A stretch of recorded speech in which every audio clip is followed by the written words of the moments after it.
Mindaugai, kaip vertinat šiandien dienos rungtynės? Kadangi laimėjom, vertinu gerai, bet kaip ir praeitas varžybas, vėl labai atsainiai mes. Sakau, gal tikriausiai vasaros įtaka jau jaučiama labai, tai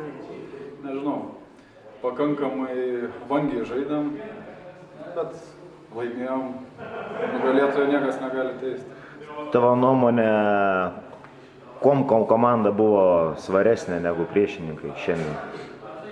Svaresnė, tai visais aspektais iš tikrųjų ir rungtynės mūsų buvo stipresnės, ir Vėris daugiau patyręs. Ten pas varžovus, aišku, buvo daugiausia jaunimas, tai pakankamai kibus, bet gal patirties tokia pas juos ir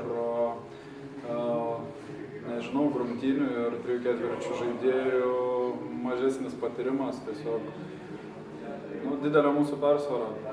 Rezultatas, aišku, parodo. Ačiū už interviu.